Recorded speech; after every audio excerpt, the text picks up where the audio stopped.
Bismillahirrahmanirrahim. Assalamualaikum warahmatullahi wabarakatuh. Alhamdulillah wassalatu wassalamu ala Rasulillah wa ala alihi wa sahbihi wa mawalah wa la hawla wa la quwata illa billahi wa ba'du. Qala Allahu azza wa jalla ya ayyuhalladzina amanu taqullaha haqqa tuqatih wa la tamutunna illa wa antum muslimun. Wa qala sallallahu alaihi wa ala alihi wasallam, man salaka tariqan yaltamisu fihi ilma sahhalallahu bihi tariqan ilal jannah. Ma'asyiral muslimin yang dimuliakan Allah Subhanahu wa taala. Alhamdulillah, di pagi hari ini Allah Subhanahu wa taala masih memberikan nikmat kepada kita sehingga kita bisa duduk bermajlis ilmu walaupun lewat media. Dan kita bersyukur kepada Allah Subhanahu wa taala atas nikmat Allah Subhanahu wa taala yang begitu banyak yang Allah karuniakan kepada kita, terutama nikmat iman, nikmat Islam, nikmat sunnah, dan juga nikmat bisa bertalabul ilmi di pagi hari ini. Ma'asyiral muslimin yang dimuliakan Allah Subhanahu wa taala, di pagi hari ini insyaallah kita akan melanjutkan kajian kita, masih membahas tentang qasasul anbiya,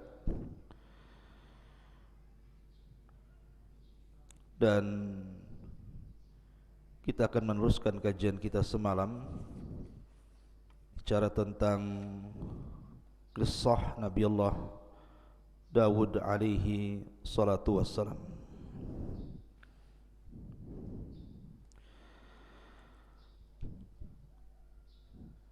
Ma'asyiral muslimin yang dimuliakan Allah Subhanahu wa taala, di dalam Al-Qur'anul Karim kisah Nabi Allah Dawud alaihi salatu wassalam banyak terulang-ulang, dan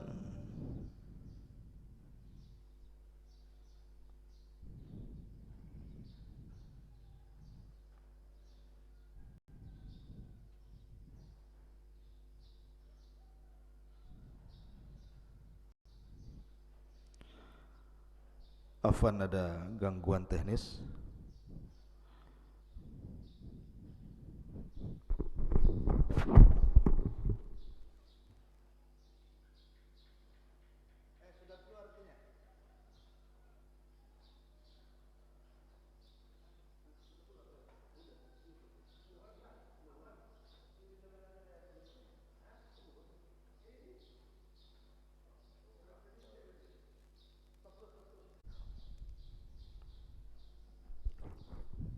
Bismillahirrahmanirrahim.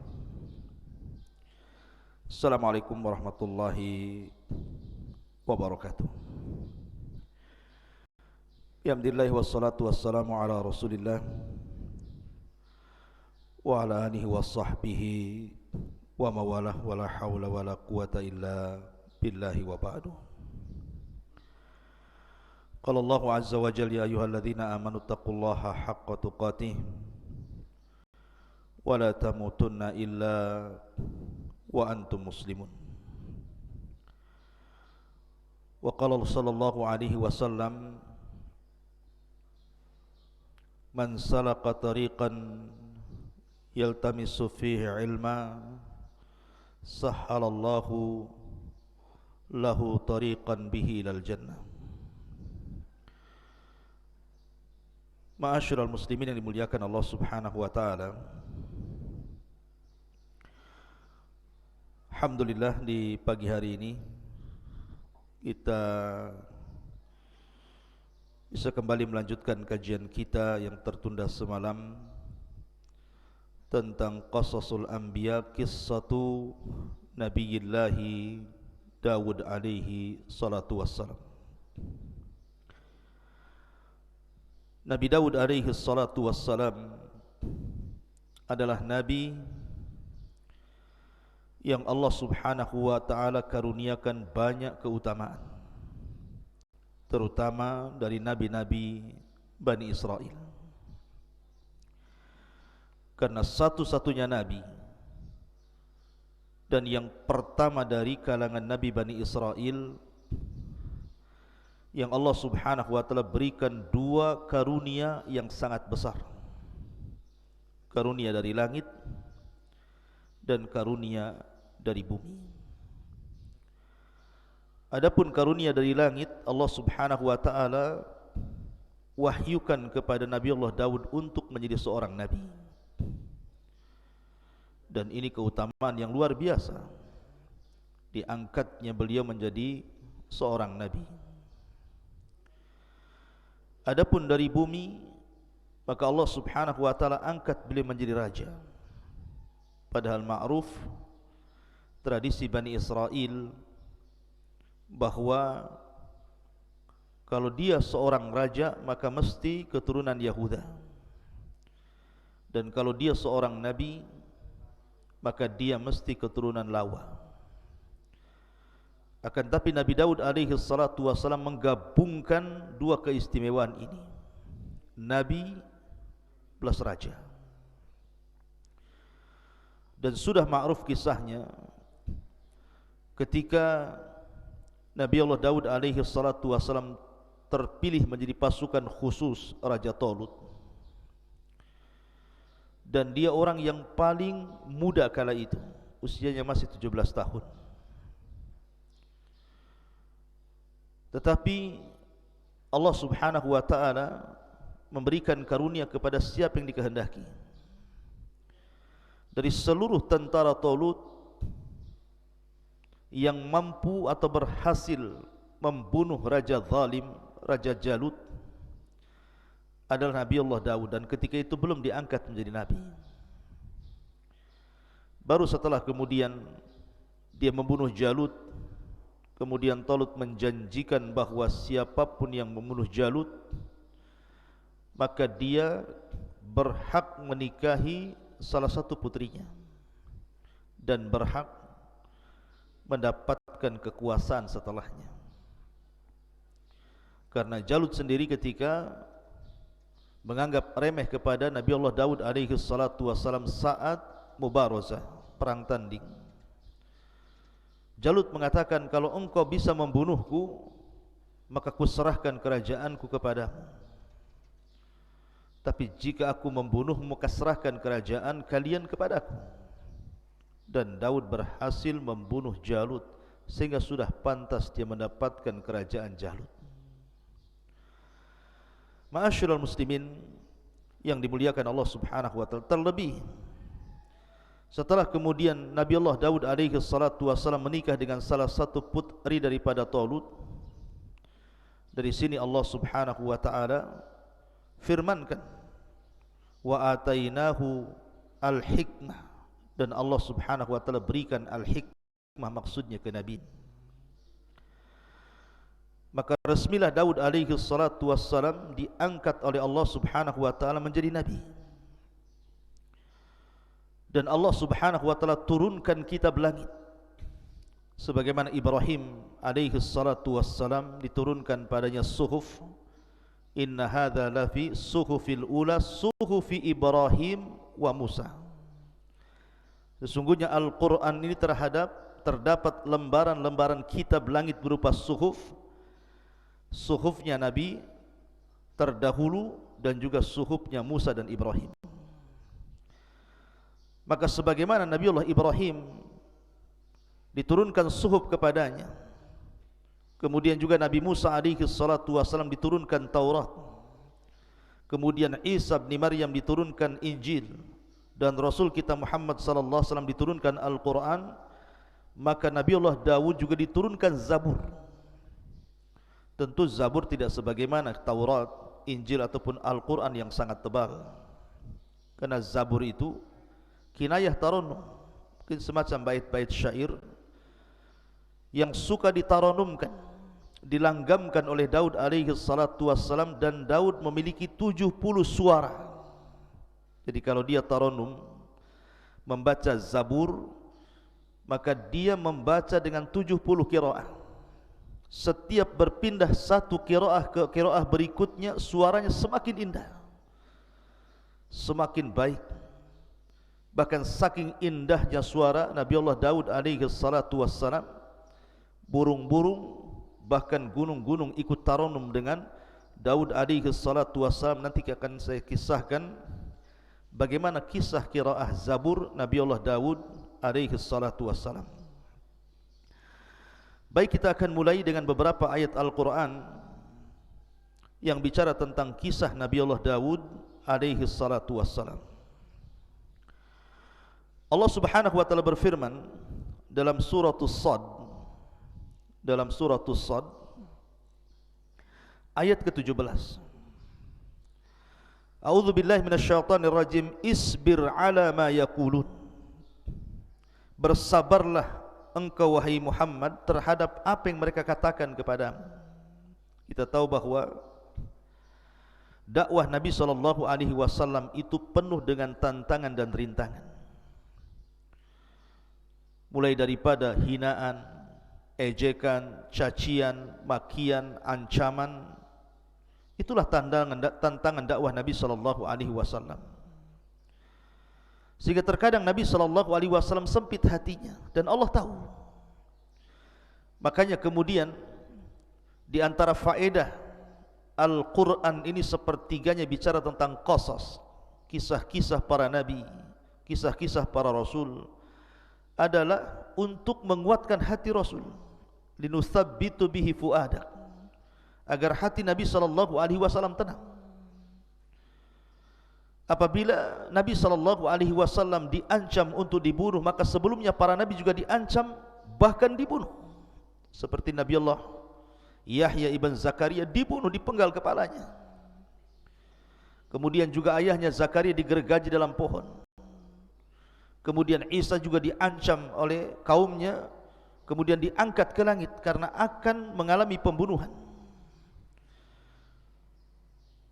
Maka di sini Allah Subhanahu wa taala ingin menghibur Nabi SAW dengan mengkisahkan Nabi Allah Daud kepada beliau. Allah Subhanahu wa taala mengatakan, isbir ala ma yaqulun. Bersabarlah atas apa yang mereka katakan.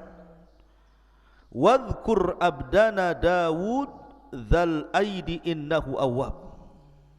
Dan ingatlah akan hamba kami. Allah Subhanahu wa taala menasabkan Daud kepada hamba Allah, dan ini idhafah tasyrif namanya, idhafah pengagungan, bahwa Daud ini bukan orang biasa tapi orang mulia, karena dinasabkan dengan kata-kata abdana, diidhafahkan kepada kami Allah Subhanahu wa taala. Allah mengatakan, dan ingatlah akan hamba kami Nabi Allah Daud alaihi salatu wassalam yang mempunyai kekuatan.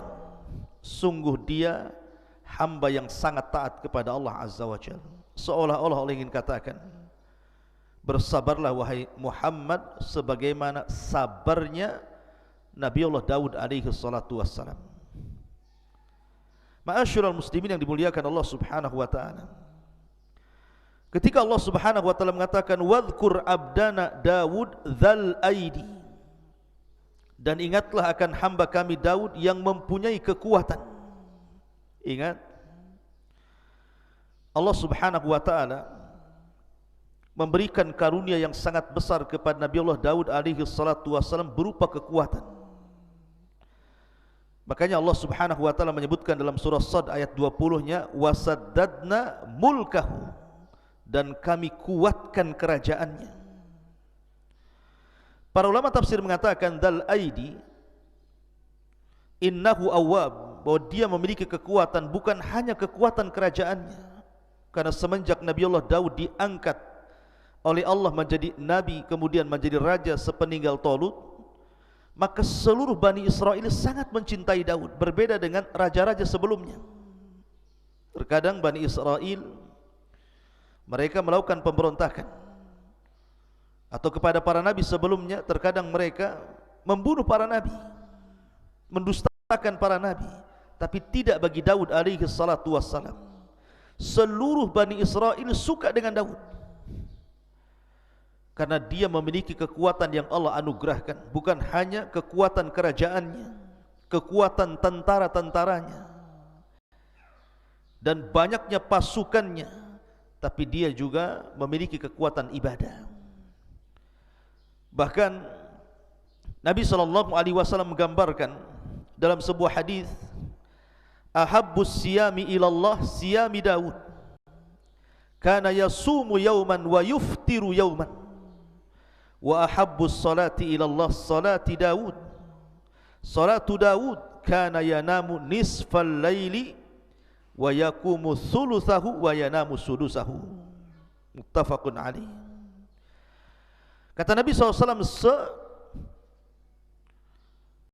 sebaik-baiknya puasa, kata Nabi SAW, sebaik-baiknya puasa adalah puasa Daud alaihi salatu wassalam. Makanya ada sahabat namanya Abdullah ibn Amr ibn As, salah seorang sahabat Rasul yang suka mencatat. Makanya Abu Hurairah radhiyallahu anhu mengatakan, orang yang paling banyak hafalan hadis dari Rasul itu adalah diriku, kecuali Abdullah ibn Amr bin As. Dia lebih banyak mengumpulkan riwayat dari Rasul karena dia mencatat. Lah Abdullah ibn Amr ibn As ini suka dengan puasa. Terkadang dia puasa satu hari, kemudian tidak puasa satu hari. Terkadang dia ingin puasa seterusnya karena dia sanggup melakukannya, kalau bisa setiap hari puasa.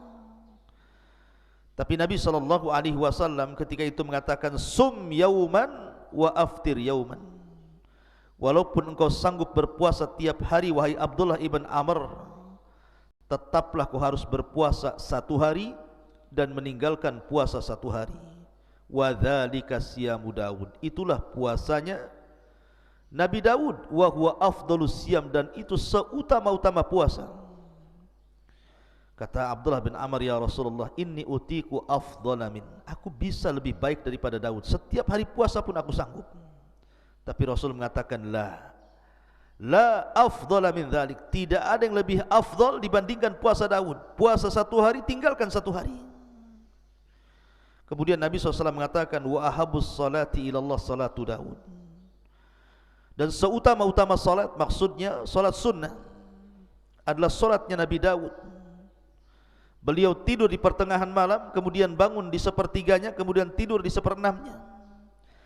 Jadi Nabi Daud alaihi salatu wassalam itu terkenal qawwaman sawwaman. Kalau malam hari dia salat malam, dan kalau siang hari dia berpuasa. Dan dia seorang mujahid, seorang pemberani. Allah berikan kecerdasan kepada Daud alaihi salatu wassalam. Ma'asyiral muslimin yang dimuliakan Allah subhanahu wa ta'ala. Makanya para ulama mengatakan, di antara sebab kekuatan kekuasaan Daud itu karena tiga perkara. Pertama, fi jundihi, dari segi tentaranya sangat kuat dan banyak pasukannya dan tidak pernah terkalahkan. Yang kedua, wa quwwatihi, Allah berikan kekuatan ibadah. Bukan hanya kekuatan kerajaan, tetapi kekuatan ibadah. Dan tentu yang terakhir, nikmatun minallahi alaih, karena itu nikmat yang Allah anugerahkan kepada Daud alaihi salatu wassalam. Apa saja nikmat yang Allah anugerahkan kepada Nabi Allah Daud? Allah lanjutkan dalam surah Sad ayat 18-nya, inna sakharnal jibala ma'ahu yusabbihna bil ashi wal israq, sungguh kamilah yang menundukkan gunung-gunung itu untuk bertasbih bersama Daud pada waktu petang dan juga pada waktu pagi. Wat-tayra mahsyurah, wat-tayra mahsyuratan kullu lahu awwab. Bukan hanya gunung-gunung ditundukkan kepada Nabi Allah Daud alaihi salatu wassalam, sampai kepada kami tundukkan burung-burung dalam keadaan terkumpul masing-masing sangat taat kepada Allah azza wa jalla. Jadi kisahnya begini, Saya sudah ulangi dari awal tadi, Nabi Daud itu diberikan kehebatan bacaan Zabur. Kalau dia tarannum luar biasa. Dan itu diisyaratkan kepada sabda Nabi SAW ketika memuji orang-orang Asy'ariyun. Jadi ada kabilah di Yaman namanya Asy'ariyin. Kabilahnya Abi Musa al-Asy'ari. Itu dikenal dengan suara Al-Quran yang sangat merdu. Jadi apabila pasukan Asy'ariyun ini berangkat jihad bersama Rasul, safar untuk berjihad, maka apabila di malam hari, kan yang terlibat dalam perang itu bukan hanya satu kabilah, berkabilah-kabilah, salah satunya kabilah Asy'ariyun. Apabila Nabi SAW beristirahat di malam hari dan pasukan pun beristirahat, Nabi SAW tahu di mana letak kabilah Asy'ariyun beristirahat, walaupun banyak kabilah. Sampai-sampai dia mengatakan, Innila a'lamu maudi al-Asy'ariyina indal jais. Aku tahu di mana letaknya kabilah Asy'ariyun, di tengah-tengah pasukan. Kenapa? Karena kebiasaan mereka suka solat malam dan tarannum Al-Quran, dan suaranya indah. Makanya suatu malam Nabi SAW suatu ketika berjalan-jalan ke ganggang rumah-rumah kota Madinah, melihat-lihat kondisi sahabatnya. Rupanya Nabi terhenti dengan sebuah rumah, karena di zaman itu sudah terbiasa dari rumah-rumah kaum muslimin itu keluar suara tawan, maksudnya suara bacaan Al-Quran seperti suara tawan. Manusia disibukkan dengan bacaan Al-Quran. Jadi Rasul kalau lewat di rumah ini keluar suara Al-Quran, di rumah itu keluar suara Al-Quran. Dan itulah kehebatan para sahabat, menghidupkan malam mereka dengan Al-Quran. Berbeda dengan di zaman sekarang, yang keluar dari rumah itu bukan Al-Quran, justru sesuatu yang melalaikan dari Al-Quran, suara musik, bahkan suara-suara candaan, suara-suara tertawa yang tidak ada gunanya. Bahkan hal-hal yang diharamkan pun keluar dari rumah-rumah kaum muslimin. Tapi di zaman itu tidak ada suara yang keluar dari rumah kaum muslimin di malam hari kecuali bacaan Quran. Sehingga Nabi SAW terhenti di salah satu rumah. Rupanya rumah itu adalah rumahnya Abu Musa al-Asy'ari radhiyallahu anhu. Maka Rasul tertegun mendengar suara bacaan Abu Musa al-Asy'ari yang luar biasa, merdu. Sampai Rasul tidak sadar waktu berjalan mendekati waktu subuh. Maka Rasul baru tersadar, langsung dia pulang. Kemudian persiapan sholat subuh. Setelah sholat subuh, dia panggil Abi Musa al-Asy'ari radhiyallahu anhu dan mengatakan, Ya Aba Musa, semalam aku terhenti di samping rumahmu dan aku mendengar suara Al-Quranmu yang begitu menakjubkan dan indah. Maka kata Abi Musa al-Asy'ari, Ya Rasulullah, kalau seandainya aku tahu kau berada di samping rumahku, ku indahkan lagi bacaanku. Kata Rasul, Ya Aba Musa, laqad utita mizmar min mazamiri ali Daud. Wahai Aba Musa, Allah sudah anugerahkan kepadamu suara indah seperti suara Daud dan keluarganya ketika tarannum Zabur. Saking indahnya. Dan saya katakan Daud memiliki 70 suara. Setiap satu suara berpindah ke suara berikutnya, maka suara itu jauh lebih indah dibandingkan suara sebelumnya. Sampai-sampai Allah gambarkan dalam surah As-Sad ayat 18-19 ini, ketika Nabi Allah Daud tarannum Zabur, maka burung-burung akan datang dari mana-mana, kemudian akan bernaung di atap rumahnya, di atap istananya. Mereka ikut bersiul, ikut melanggamkan seperti yang dilanggamkan Zabur oleh Daud alaihi salatu wassalam. Anda bisa bayangkan, apabila suara burung saja 2-3 ekor bersiul itu sudah bising itu. Tapi ini burung-burung dari mana-mana bersiul mengikuti tarannumnya Zabur yang dibacakan Daud alaihi salatu wassalam, sehingga membuat cemburu gunung-gunung. Seolah-olah gunung mengatakan, engkau izinkan burung-burung ikut tarannum bersama Daud, izinkan aku juga ya Rabb tarannum dengan Zabur yang dibacakan Daud alaihi salatu wassalam. Akhirnya Allah Subhanahu wa taala izinkan, akhirnya gunung pun bersuara. Karena ulama tafsir mengatakan bahwa tasbihnya gunung dan juga burung-burung itu ala zahiriha, dibawa kepada zahir Al-Quran. Jadi betul-betul bersuara. Dari sini ada kisah Israiliyat. Ketika sudah terlampau ramai suara burung, suara gunung, sehingga suara Daud otomatis mengecil. Karena suara burung saja sudah, kalau sudah berkicau itu melebihi suara manusia. Maka Daud mengadu kepada Allah Azza wa Jalla, ya Rabb, kalau aku taranum zabur sementara suara burung begitu bisingnya, suara gunung juga sama, bagaimana kau bisa mendengar suara zabur yang kubacakan untukmu? Maka dari situ kemudian Allah mengutus Jibril alaihi salatu wassalam, kemudian membawa Nabi Allah Daud ke dalam sebuah lubang ke dasar bumi. Sesampainya kemudian masuk ke dalam lubang ke dasar bumi itu, maka Jibril kemudian mengambil sebuah batu yang retak. Tiba-tiba batu itu dibelah, rupanya ada ulat di situ. Kata Jibril alaihi salatu wassalam, ya Daud, fasma mada yaqulu dud, dengarkan apa yang diucapkan oleh dud itu, maksudnya oleh ulat di dalam pecahan batu itu. Rupanya Daud mendekatkan telinganya, rupanya dia sedang bertasbih kepada Allah Azza wa Jalla. Kata Jibril, lihat, ini ulat di dasar bumi bertasbih, Allah mendengarnya. Apalagi engkau berada di atas bumi, tentu Allah lebih mendengarnya. Walaupun suara-suara burung dan gunung itu, mereka pun bersuara melebihi suaramu. Tapi ini kisah Israiliyat. Ma'asyiral muslimin yang dimuliakan Allah Subhanahu wa taala, intinya bahwa Allah anugerahkan kepada Daud suara yang sangat indah, luar biasa. Dan ketika suara Nabi Allah Daud itu mempengaruhi suara burung, mempengaruhi gunung, menunjukkan bahwa bacaan ayat-ayat Allah itu memiliki pengaruh kuat kepada manusia. Makanya kita lihat Nabi SAW itu bukan hanya membaca Al-Quran, tetapi juga rindu mendengarkan bacaan Al-Quran orang lain. Suatu ketika Nabi SAW memanggil Abdullah ibn Mas'ud yang kunyahnya Ibnu Ummi Abdin. Suaranya juga indah, bahkan pernah disejajarkan dengan suara Jibril.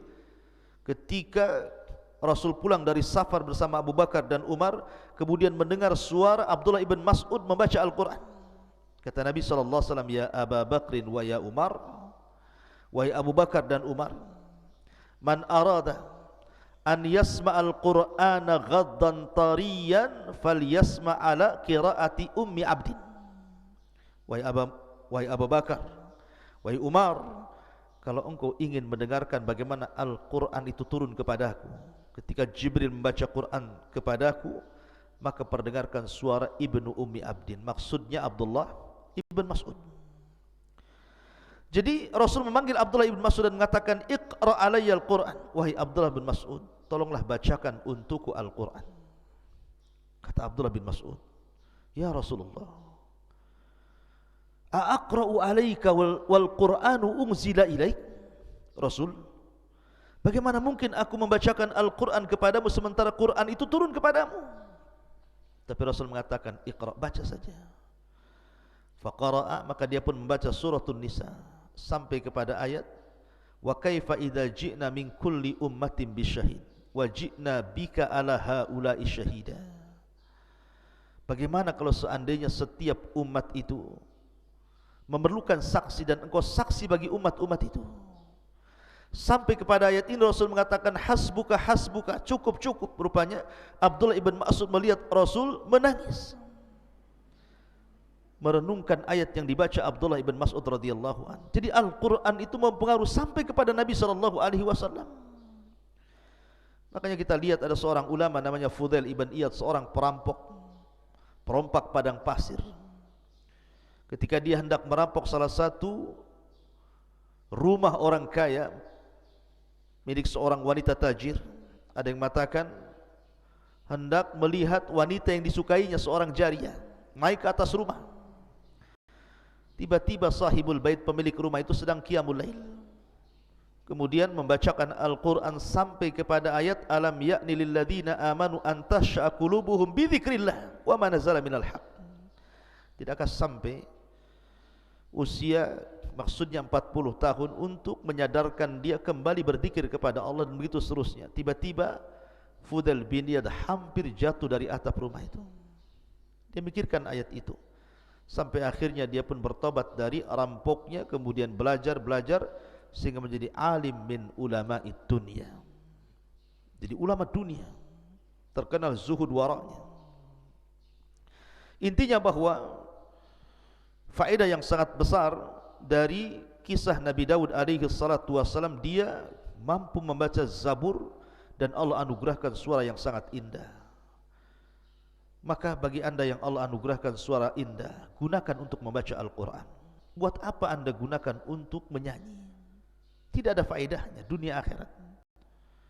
Wa minan nasi man yashtari lahwal hadits liyudhilluka an sabilillah. Karena ada sebagian manusia itu yang akan memperjualbelikan lahwal hadits, ucapan-ucapan yang tidak ada gunanya untuk menyesatkan jalan Allah. Maka gunakan suara emas, suara indah anda untuk membaca Al-Quran.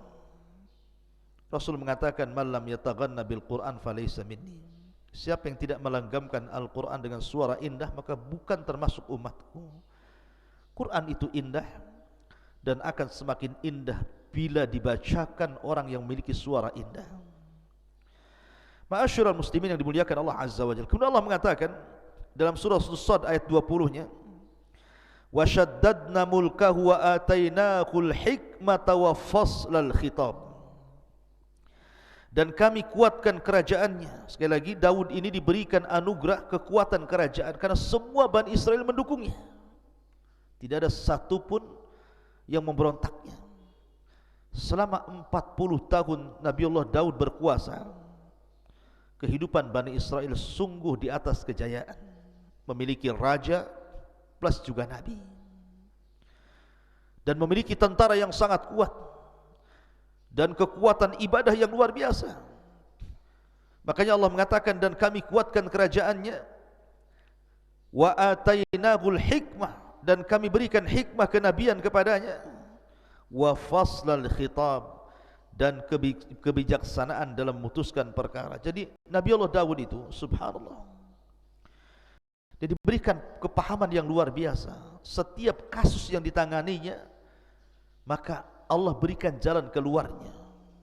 Jadi kalau ada orang bertengkar, berselisih, meminta didamaikan, meminta fatwa, maka Nabi Allah Daud alaihi salatu wassalam pakarnya menyelesaikan seluruh problematika umatnya, tentu atas karunia dan izin dari Allah yang Allah berikan kecerdasan, kepahaman kepada Daud sehingga mampu menyelesaikan setiap kasus per kasus yang terjadi kepada umatnya. Nanti kita akan jelaskan karena Nabi Allah Daud itu membagi hari menjadi 3. Satu hari dia gunakan untuk memutuskan perkara. Setiap umatnya yang datang berkasus, maka dia harus memutuskan perkara itu. Dan selalu ada jalan keluarnya. Yang kedua, satu hari dia mengunjungi rakyatnya, bertanya soal kebutuhan mereka, apa yang kurang, apa yang dikehendaki umatnya, sehingga Daud tahu kebutuhannya. Kemudian yang ketiga, satu hari beliau gunakan untuk ibadah. Tidak boleh ada siapapun yang mengganggunya sampai kepada keluarganya. Dia punya ruangan khusus, beribadah saja satu hari itu. Dan itulah Daud alaihi salatu wassalam membagi hari-harinya. Dan itu sudah menjadi sebuah kebiasaan dan adat yang diketahui Bani Israel. Jadi kalau mereka ada kasus, mereka nunggu kepada hari ketika Nabi Daud menjadi hakim dulu. Tidak lantas setiap hari datang. Ma'asyiral muslimin yang dimuliakan Allah Subhanahu wa taala. Kemudian Allah Subhanahu wa taala juga berfirman dalam ayat yang lain, wa laqad ataina Dawuda minna fadla ya jibalu awwibi ma'ahu wat-tayra wa alanna lahul hadid ani'mal sabighati wa qaddir fi syardi wa'malu salihan inni bima ta'maluna basir. Dan sungguh kami telah berikan kepada Daud karunia yang sangat besar dari kami. Kemudian Allah mengatakan, wahai gunung-gunung, wahai burung-burung, bertasbihlah berulang-ulang bersama Daud, dan kami telah melunakkan besi untuknya. Buatlah baju besi yang besar-besar dan ukurlah anyamannya, dan kerjakanlah kebaikan. Sungguh aku maha melihat apa yang kamu kerjakan. Jadi selain Daud alaihi salatu wassalam mampu tarannum dengan 70 qiraah, sehingga gunung dan juga burung-burung ditundukkan kepada Nabi Daud alaihi salatu wassalam, Daud juga walaupun dia seorang nabi, seorang raja, bukan berarti kemudian dia mengandalkan keutamaan yang Allah anugerahkan kepadanya untuk mencari rezeki, tidak. Tapi dia bekerja sendiri. Dia tidak mengandalkan gaji, mungkin bahasa kitanya. Tidak semena-mena karena dia seorang raja, memiliki istana, memiliki dayang, memiliki pasukan. Tidak. Daud bekerja sendiri dengan keringatnya. Salah satu pekerjaan yang masyhur, dan ini salah satu mukjizat yang Allah anugerahkan kepada Daud juga, dia mampu membuat baju besi tanpa ada pembakaran api. Jadi kalau seandainya saya analogikan seperti Anda membuat kue, mengadon roti, cukup dengan tangan, dikuel-kuel mungkin bahasa kitanya ya. Dirakit sendirian dengan tangannya, seolah-olah sudah ada panas di dalam tangannya itu, sehingga dia membuat baju besi itu tinggal membelok-belokkan saja. Dan dia adalah orang yang pertama kali membuat baju besi perang. Makanya wajar kalau tentaranya kuat, karena di zaman itu tidak dikenal tentang baju besi. Dialah yang mencetus pertama pembuatan baju besi dengan mukjizat dari Allah Subhanahu wa taala, mampu merangkai baju besi tanpa harus dibakar. Cukup kemudian dirakit dengan tangannya, dan baju besinya sangat indah, sangat kokoh. Dia walaupun besi tetapi ringan dipakai. Dan itu keutamaan Nabi Allah Daud, dan itu bagian daripada mukjizat yang Allah anugerahkan selain daripada faslul khitab tadi. Dan ini juga pelajaran bagi anak-anak muda. Terkadang banyak orang-orang yang kemudian kuliah tinggi-tinggi dengan harapan setelah selesai kuliah langsung menjadi direktur perusahaan, owner perusahaan. Ya, terkadang ada orang yang seperti itu. Tapi terkadang Allah uji setelah dia kuliah tinggi-tinggi, rupanya pengangguran, malas. Dia malu untuk bekerja, umpamanya ngojek kah, driver apa gitu kan, atau bangunan, atau mungkin jualan kecil-kecilan. Alasannya, saya sudah sarjana, sudah S3 pun, tak mungkinlah saya bekerja seperti kalian yang tidak sekolah. Subhanallah. Daud alaihi salatu wassalam ini jauh lebih mulia dibandingkan Anda. Dia seorang raja, memiliki istana, dayang-dayang, kekuatan, kekayaan. Bahkan dia seorang ahli ibadah yang tidak pernah meninggalkan puasa dan tidak pernah meninggalkan qiyamul lail. Tapi dia juga bekerja. Makanya terkadang ada orang-orang yang malas sehingga menjadi peminta-minta. Kita lihat di lampu merah itu, terkadang kita melihat orangnya kuat, kekar, masih muda, kerjanya minta-minta. Lihatlah bagaimana Nabi Allah Daud mengajarkan kepada kita, walaupun dia seorang nabi, seorang raja, dilimpahkan karunia yang banyak, tetap saja dia bekerja dengan amalan tangannya. Makanya Nabi SAW bersabda, ma akala ahadun ta'aman qad khairan min an ya'kula min amali yadihi, wa anna Nabi Allah Daud kana ya'kulu min amali yadihi. Tidaklah seseorang itu memakan sebuah makanan yang jauh lebih baik dibandingkan makan itu hasil jerih payah tangannya.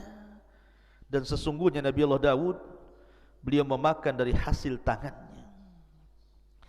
Ma'asyiral muslimin yang dimuliakan Allah Azza wa Jalla, maka dari sini mengisyaratkan bahwa Nabi Daud alaihi salatu wassalam beramal sendirian, bahkan dilebihkan dari para nabi.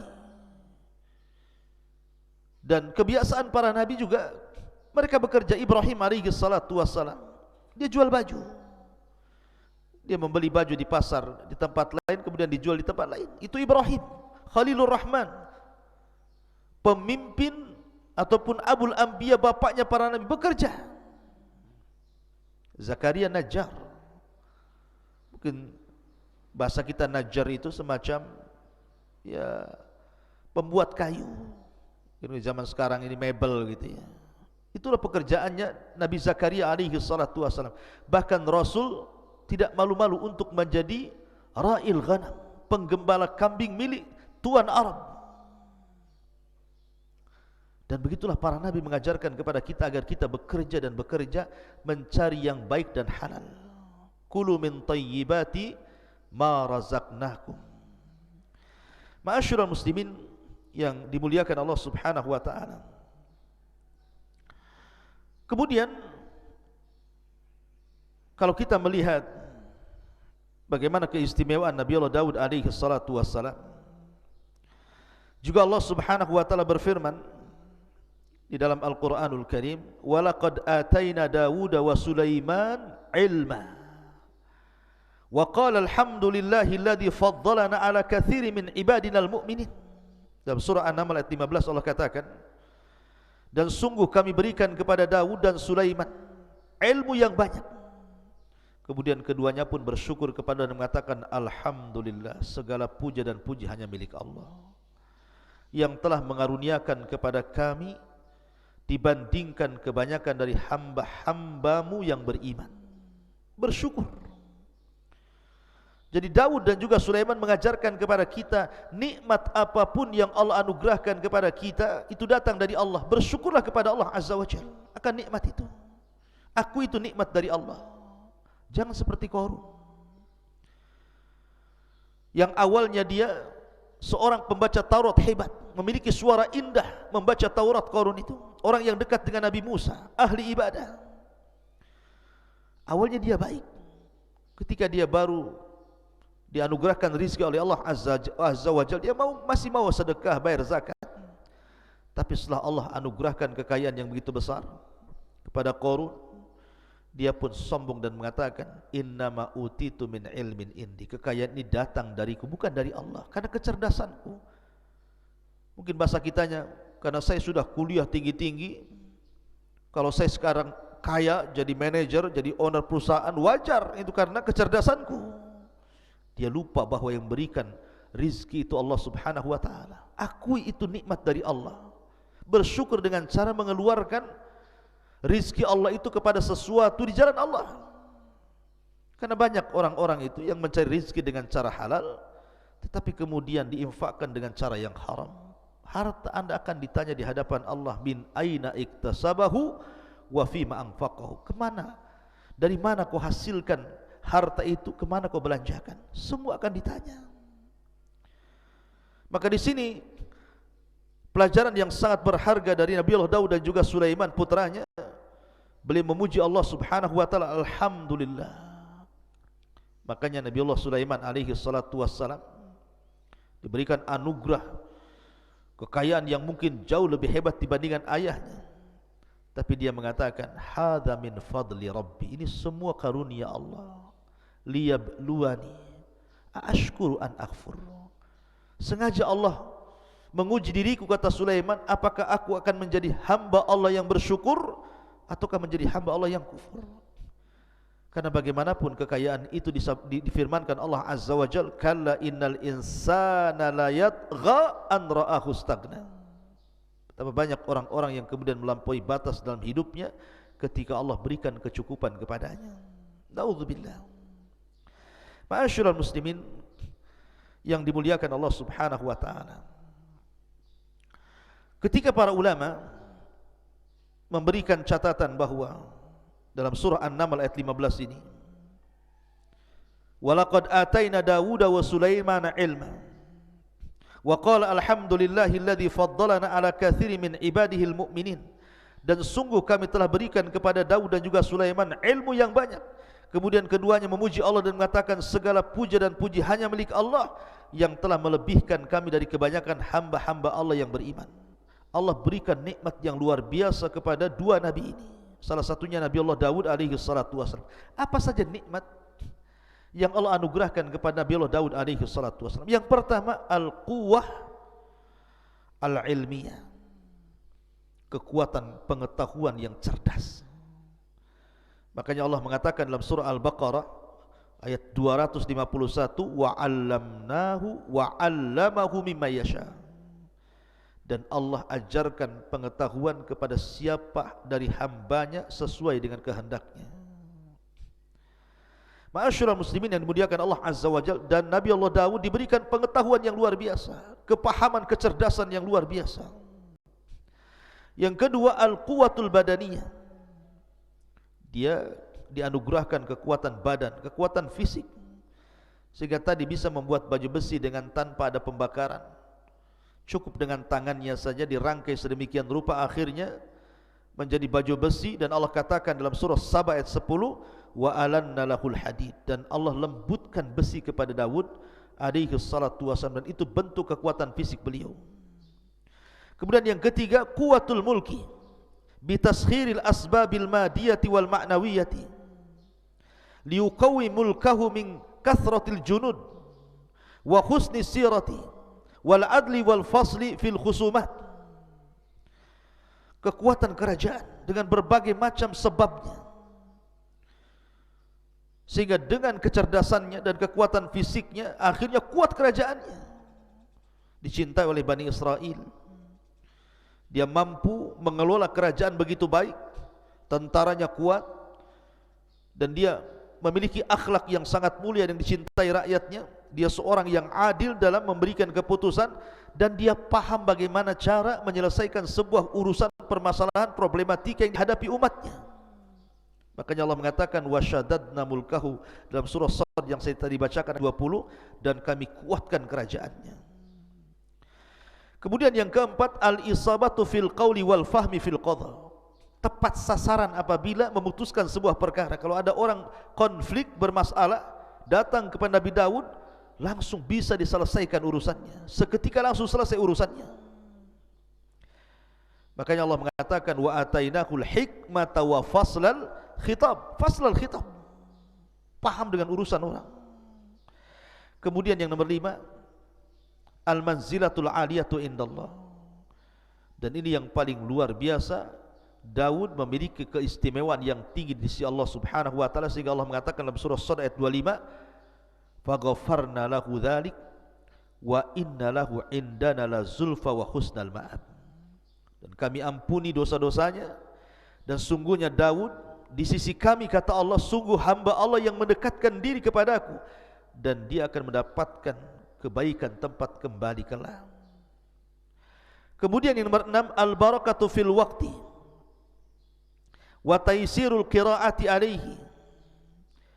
Barakah dalam waktu, karena Daud itu tidak pernah menyanyiakan waktunya walaupun 1 detik. Bagaimana tidak di malam hari dia tahajud. Kanu minal laili ma yahjaun.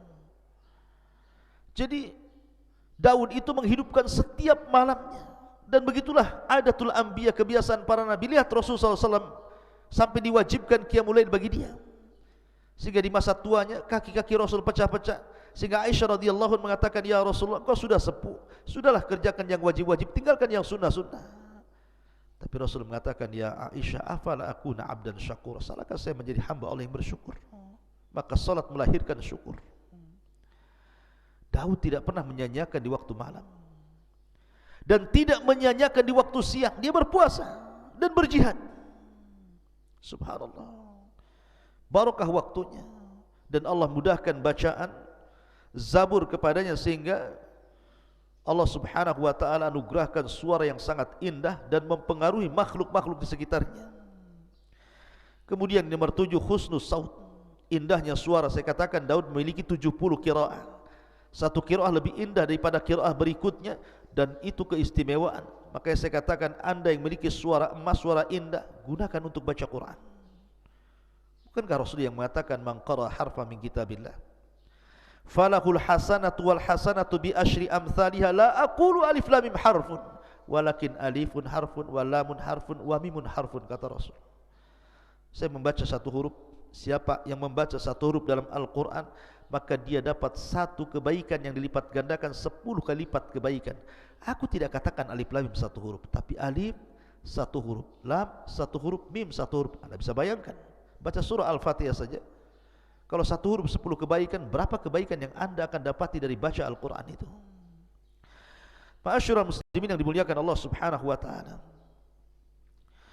Adapun beberapa kisah yang terkait dengan Nabi Allah Daud alaihi salatu wassalam, disebutkan dalam riwayat Abi Hurairah radhiyallahu anhu. Jadi ketika Allah subhanahu wa ta'ala menciptakan Adam alaihi salatu wassalam, kemudian meniupkan ruh, kemudian dia pun bersin, kemudian Allah mengajarkan untuk membaca Alhamdulillah, kemudian Allah jawab yarhamukallah, kemudian Allah mengatakan idhab ila ulaikal malaika, wahai Adam, temui para malaikat yang ada di hadapanmu, ucapkan kepada mereka assalamualaikum. Maka Adam pun kemudian datang kepada para malaikat mengucapkan assalamualaikum, dan malaikat menjawab waalaikumsalam warahmatullahi wabarakatuh. Kemudian Adam kembali kepada Allah dan mengatakan inna hadhihi tahiyyatuka wa tahiyyatu ummatika ya Adam. Inilah salam penghormatan kepadamu dan salam penghormatan bagi umatmu. Makanya Nabi juga memerintahkan untuk menyebarkan salam, karena itu bagian daripada merekatkan hati. Kata Nabi SAW, absus salam bainakum, sebarkan salam di antara kalian. Maka setelah itu kemudian Allah subhanahu wa ta'ala mengusap punggung Nabi Adam alaihi salatu wassalam, kemudian Adam diperlihatkan keturunannya.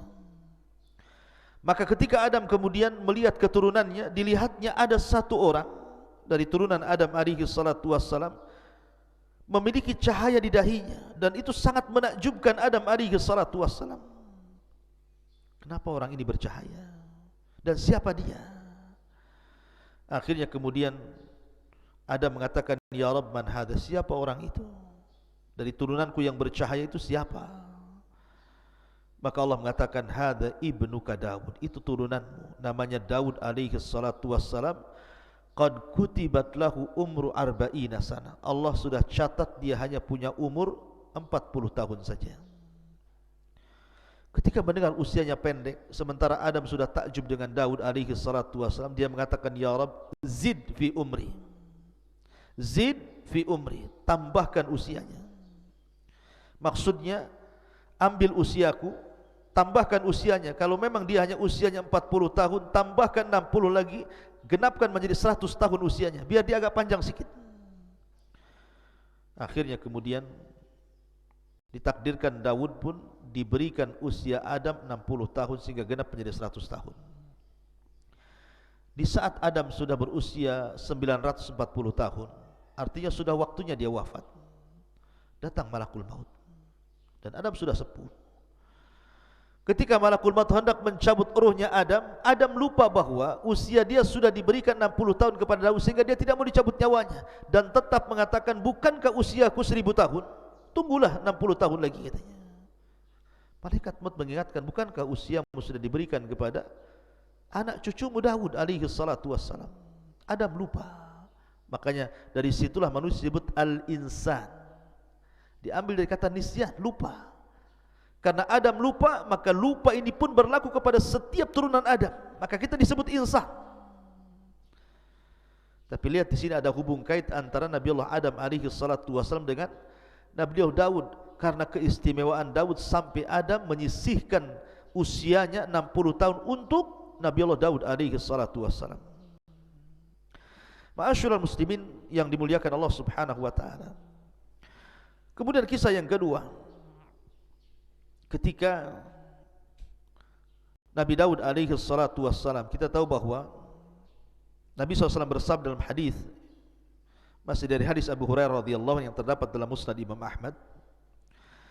Jadi Daud itu memiliki kecemburuan yang luar biasa dalam ibadah. Jadi kalau seandainya dia keluar, idza kharaja, kalau dia keluar, ughliqat al-abwab falam yadkhul ala ahlihi ahad. Kalau dia keluar, dia tutup ruangan khusus, sampai keluarganya pun tidak boleh masuk ke ruangan itu sampai dia kembali. Jadi suatu ketika dia keluar, zata yaumin, wa ghallaqatid dar, dan dia pun menutup ruangannya khusus itu, tidak boleh ada yang masuk sampai keluarganya. Kemudian fa aqbalat imra'atuhu, tiba-tiba kemudian salah satu istrinya melihat pintu rumah yang sudah ditutup oleh Nabi Daud alaihi salatu wasallam tiba-tiba terbuka. Rupanya kata Nabi, fa ida rajulun qa'imun wastaddar, tiba-tiba ada seorang laki-laki yang berdiri di tengah-tengah ruangan itu. Faqalat liman fil bait, siapa orang yang di rumah itu? Min aina dakhal, dari mana dia masuk? Padahal pintunya tertutup rapat. Akhirnya kemudian Nabi Daud alaihi salatu wassalam pun datang. Dia melihat ada seorang laki-laki. Kemudian Daud mengatakan, man anta, siapa kamu, berani sekali kau masuk ke ruanganku ini? Maka orang ini mengatakan, ana alladhi ahabul muluk walayam tani'u minni syai'un, saya adalah malaikat yang paling ditakuti dan tidak ada yang mampu menghalangi aku sedikit pun. Faqala Daud anta, maksudnya apakah kamu malakul maut? Maka dia mengatakan, ya, saya malakul maut. Fa marhaban bi amrillah, maka dia pun mengatakan, selamat datang, kalau ini memang perintah Allah subhanahu wa ta'ala, maka aku sudah siap. Akhirnya kemudian dia pun dicabut rohnya di tempat itu. Ma'asyiral muslimin yang dimuliakan Allah subhanahu wa ta'ala. Kemudian kisah yang lain, Nabi Allah Daud alaihi salatu wassalam dan seorang wanita, atau dua orang wanita. Jadi ada kisah dua orang wanita, dua-duanya punya bayi, dan itu disebutkan dalam Sahih Bukhari dan Muslim dari Abu Hurairah radhiyallahu an, bainama imra'atani ma'ahuma ibnahuma ja'a dhi'bu fa dhahaba bibnin ihdahuma. Jadi dua orang wanita ini dua-duanya punya bayi, mandi di sebuah sungai. Bayi diletakkan begitu saja. Datanglah serigala kemudian memakan salah satu dari bayi itu. Lah dua saudari ini akhirnya saling mengklaim bahwa bayi yang masih hidup adalah bayinya. Kata adiknya, ini bayi saya. Kata kakaknya, ini bayi saya. Akhirnya keduanya menghadap Nabi Allah Daud alaihi salatu wassalam. Lah kakak yang tertuanya mengatakan kepada Daud bahwa ini bayi saya, kemudian dia berhujjah. Sehingga Daud terpengaruh dengan ucapan wanita itu dan mengatakan, kalau begitu bayi ini milikmu. Yang adiknya menangis. Sampai datang anaknya Nabi Allah Sulaiman mengatakan, wahai ayahku, izinkan aku untuk memutuskan perkara ini. Kata ayah, silakan. Maka Nabi Allah Sulaiman mengatakan, kembalikan bayimu itu. Bagaimana kalau saya potong jadi dua bayimu, dari pusar ke bawah ambil, dari pusar ke atas kau ambil. Rupanya sang adik mengatakan, ya Nabi Allah Sulaiman, kalau engkau harus melakukan seperti itu, tidak usah, aku ikhlas. Aku berikan bayi ini kepada kakakku, katanya. Kata Nabi Allah Sulaiman, sungguh bayi itu milikmu. Kenapa? Nabi Allah Sulaiman melihat bahwa ada hubung kait antara wanita dengan bayi ini. Ada perasaan yang sangat lembut, insting yang sangat kuat, memang itu anaknya. Makanya dua nabi ini luar biasa, diberikan kecerdasan luar biasa. Kemudian juga kisah yang berikutnya juga disebutkan dalam surah Sad. Saya ulangi dari awal. Jadi Nabi Daud alaihi salatu wassalam ini diberikan oleh Allah subhanahu wa ta'ala kecerdasan yang luar biasa, dan dia membagi waktunya menjadi tiga waktu. Jadi satu hari untuk memutuskan perkara, satu hari untuk melihat-lihat rakyatnya, dan satu hari untuk beribadah. Dihabiskan satu hari itu untuk beribadah kepada Allah azza wa jalla. Jadi suatu hari disebutkan di dalam Al-Quran surah Sad ini, wa hal ataka naba'ul khasmi id tasawwarul mihrab, dan apakah telah sampai kepadamu berita orang-orang yang berselisih ketika mereka memanjat dindingnya mihrab. Jadi Daud itu punya ruangan khusus, dindingnya tinggi, enggak ada orang yang bisa memanjat di situ. Tapi suatu malam yang harusnya Nabi Daud itu hari itu dia gunakan untuk ibadah, kan ada hari lain untuk memutuskan perkara, tiba-tiba ada dua orang yang memanjat ke dalam pagarnya, Manusiawi, Daud takut, ini siapa kok bisa manjat pagar? Ya. Kemudian Allah mengatakan, iddakhalu ala Daud fafazi'a minhum. Ketika mereka masuk menemui Daud, Daud pun takut dan terkejut karena kedatangan mereka. Qalu, maka dua orang yang berselisih ini mengatakan kepada Daud, la takhaf, jangan takut. Khasmani baga ba'duna ala ba'din fahkum bainana bil haqq wala tushtid wahdina ila sawa'is sirat.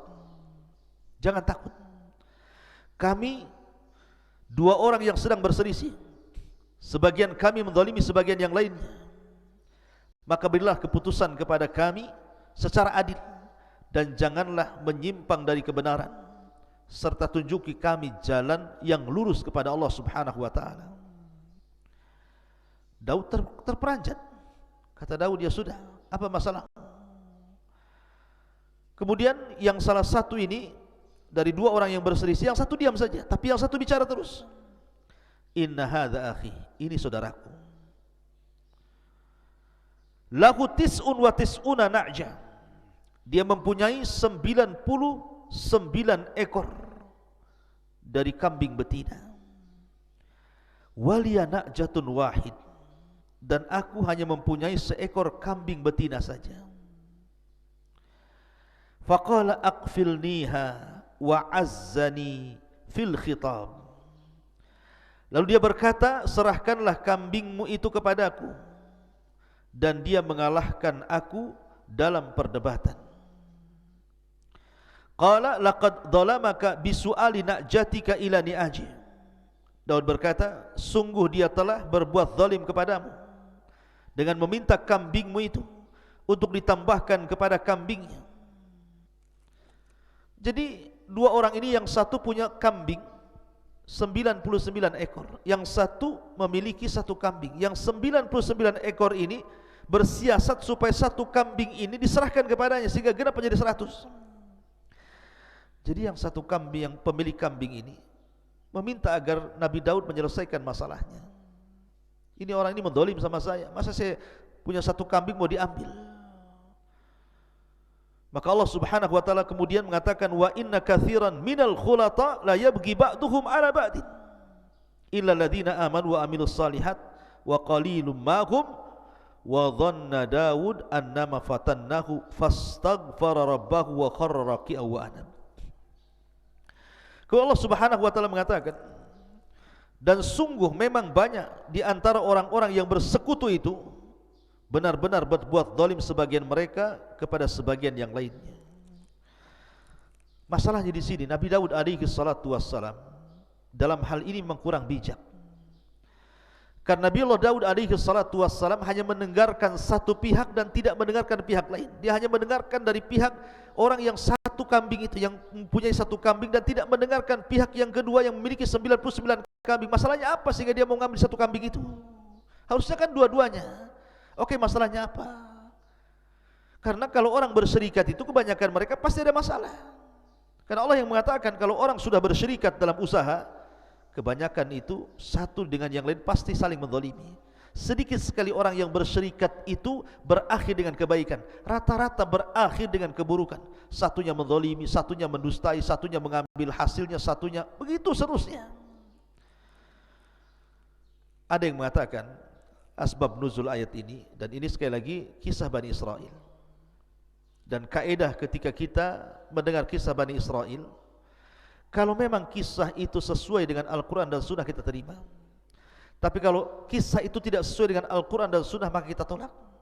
Maka kenapa kita tidak boleh membenarkan secara mutlak, tidak boleh mendustakan secara mutlak? Walaupun Rasul mengatakan hadithu am Bani Israel wala haraj, kisahkan tentang Bani Israel dan tidak mengapa. Jadi Nabi Daud suatu ketika keluar rumah, rupanya melihat ada seorang wanita yang sedang mandi, nampak auratnya. Tiba-tiba Nabi Daud tertarik dengan wanita itu. Akhirnya dia bersiasat, karena setelah ditelisik rupanya wanita itu bukan seorang gadis, tapi seorang wanita yang sudah bersuami, dan nama suaminya Uria. Jadi akhirnya Nabi Daud bersiasat ingin mengambil wanita itu, masalahnya dia bersuami. Maka ketika Daud mempersiapkan pasukan perang, maka dia panggil Uria, suami daripada wanita itu, untuk terlibat dalam perang, kemudian diletakkan di tengah-tengah pasukan supaya dia mudah terbunuh. Akhirnya berangkatlah pasukan itu, dan suami daripada wanita ini, Uria, dilibatkan di tengah-tengah pasukan, bahkan paling depan. Akhirnya terbunuhlah wanita itu, terbunuhlah suami dari wanita itu. Maka Daud pun mengambil janda daripada mujahid itu. Sekali lagi, ini kisah dusta. Tidak mungkin seorang nabi melakukan seperti itu. Seolah-olah di sini Allah Subhanahu wa taala mengatakan, wa dhanna Daud annama fatannahu fastaghfara rabbahu wa kharra raki'an wa anab. Daud menduga bahwa kami mengujinya, maka dia pun mohon ampun kepada Allah, lalu menyungkur sujud dan bertobat. Jadi seolah-olah orang ini ketika mengatakan, saya punya satu kambing, yang ini 99 kambing.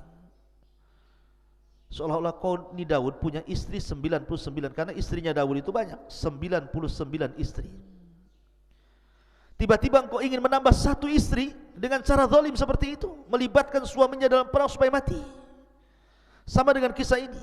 Orang ini memiliki 99 kambing, kemudian saudara yang memiliki satu kambing, kemudian yang 99 yang punya kambing ini hendak menzalimi saudaranya dan mengambil satu kambing biar dimasukkan menjadi 100. Maka Daud pun sadar, jangan-jangan ini peringatan bagi dia. Makanya dia langsung minta ampun kepada Allah, langsung sujud dan kembali kepada Allah Azza wa Jalla. Sekali lagi, kisah ini kisah dusta.